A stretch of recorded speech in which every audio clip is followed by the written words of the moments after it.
So currently I am located in the back garden of the house I grew up in, my grandfather's house. I am putting in tomatoes and peppers this year, and I just wanted to keep track of what's in what row. I don't have any way to mark it out right at the moment, so I figured a video would be a good start. So the front half of this row here, closest to the tree, are these yellow jubilees, and the back half are these pink bumblebees. The next row is going to be in full these Martino's Roma tomatoes. Then next up are these Cherokee purple tomatoes. That's the third row in. The fourth row is going to be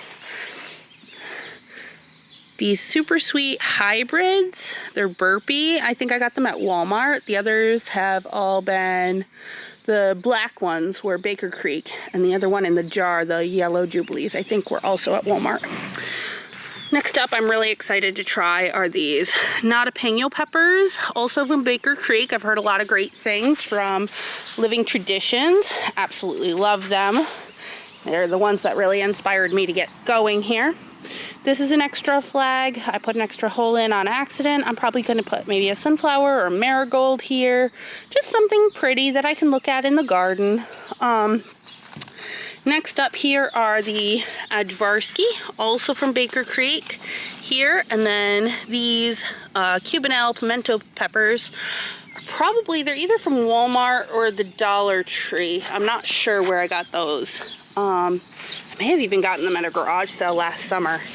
But anyway, we'll see how those go. So the front half is going to be the Ajvarski, and the back half are going to be these pimentos. Then next up are these organic sweet baby bell peppers. Oh, my finger's over the lens. Duh.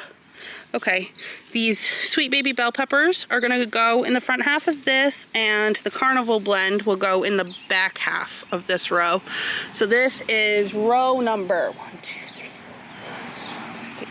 7. This is row number 7. So sweet peppers first, and we're working our way up to the hot peppers. So row 8 in its entirety will be these Craig's Grande jalapenos, again from Baker Creek, and Living Traditions again really inspired me to hit up Baker Creek for a lot of seeds this year. I've heard nothing but great things about them, and it just overall seems like it should work out really well. We are gonna give it a go and see what we can get done.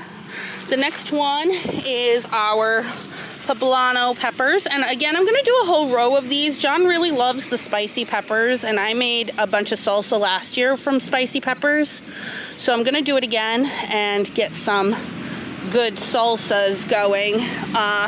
There's a really pretty little robin over there. I don't know if I can get on camera. I think he's looking for some bugs or whatever, and there's a little sparrow over here too. Gorgeous birds. I love seeing the birds around here. I forgot how much I loved the birds. All right, so next up, the last 2 rows here are gonna be different peppers. I've got a cayenne pepper here. I know I got these from Walmart, and cayenne peppers, I can both make them dry them out and make these like a dried cayenne pepper to add to dressing or to like recipes and things. But I can also make hot sauce out of cayenne peppers, and John loves his hot sauce, sriracha and buffalo and all kinds of things. I know you can make sriracha out of cayenne, so I'm going to plant a whole row of this and see how much I get out of it. And I'm definitely going to dry some, and hopefully some sriracha sauce for John, and see how long that'll last. Who knows? Haven't done this before, so we're giving it a go. In the very last row here, I have 2 more varieties. The front half of this, I'm gonna do the red Savina, and these also, as you can see, are Baker Creek. So this is like a hotter and bigger habanero, And again, John loves his hot food, so hopefully we'll get some good heat from this and add it to some maybe home canned salsas. I've been doing more like actual recipe making with like Mexican and Indian food, which he absolutely loves Indian food. So I'm not sure if they call for any red Savinas or not, but maybe I'll find a recipe that I can add some spice to. And then the very last one, which we're gonna try, are these Serrano chilies. I also got them from Walmart. These are gonna go in the back half of the row, and the red Savinas will be in the front half of this row. And we'll see, you know, how this garden goes. This is one of several gardens I am planning on planting here.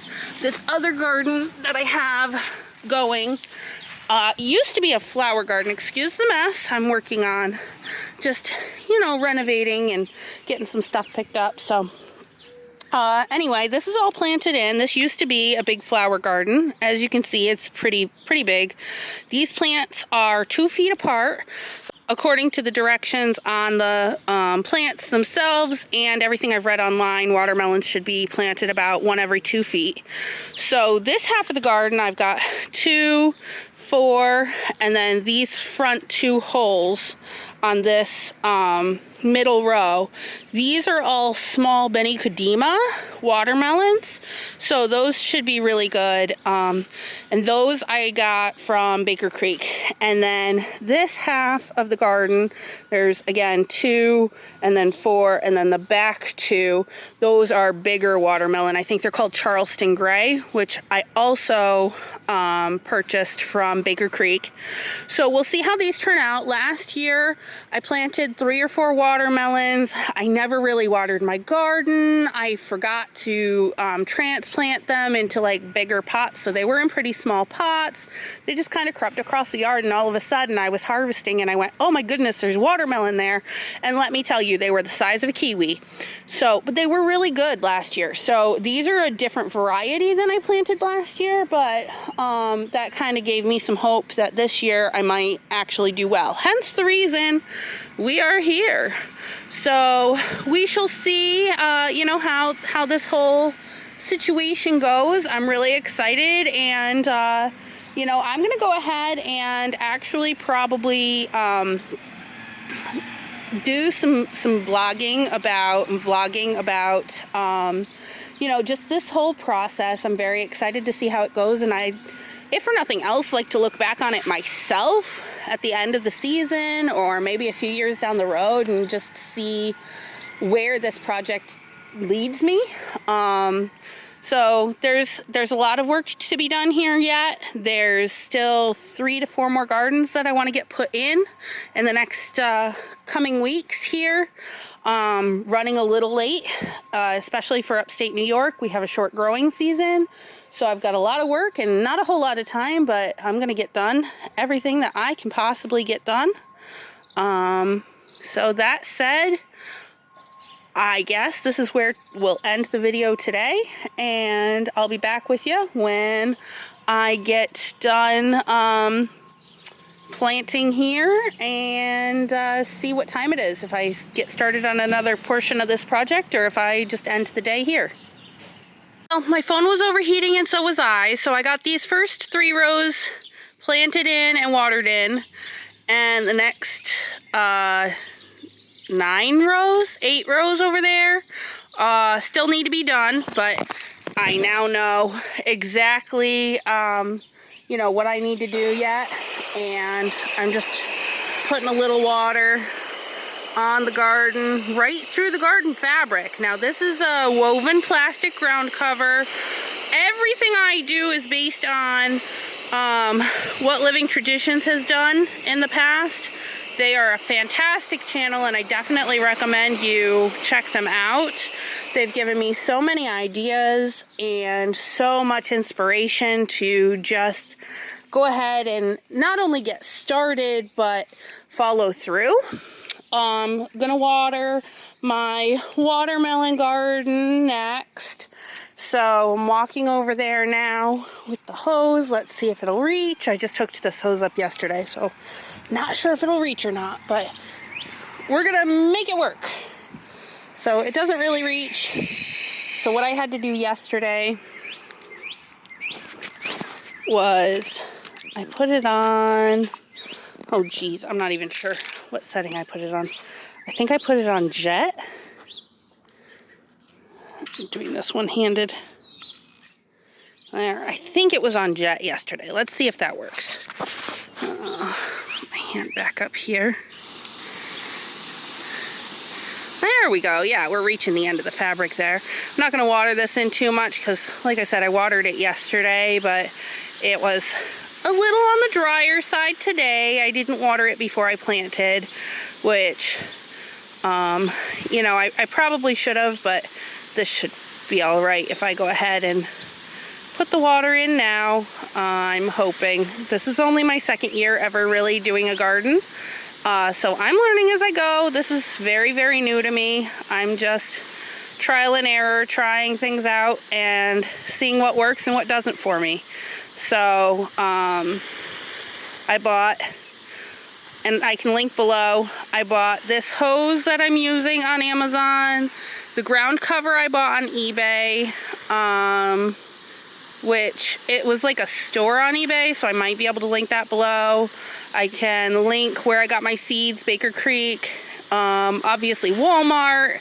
You can just check out your seed center every season. I like going at the end of the season and getting them on clearance because that just, you know, makes my little penny pinching heart happy. And, you know, I got these holes that I was putting in the fabric. I used a, see all these little holes that are in here? Living Traditions uses a blowtorch. It's just a tiny little blowtorch that they use, but they use a small blowtorch nonetheless to make these little holes. And when they make those holes, they it just like cauterizes it so that it doesn't run in this fabric. So I'm gonna go ahead and link that below. And the garden staples I use are from Lowe's. I can link those below as well. Just, you know, overall this has been a fun project. Hasn't been nearly as intense as I thought it would be. There's still a lot of work left to do. And there's a lot of memories here that some are good, some are not. As we go through this process, I may talk about that a little bit more, I may not. I'm not sure what I'll be able to talk about and what I won't. But on that note, I'm going to go ahead and end this vlog for today, May 15th. And I'll see you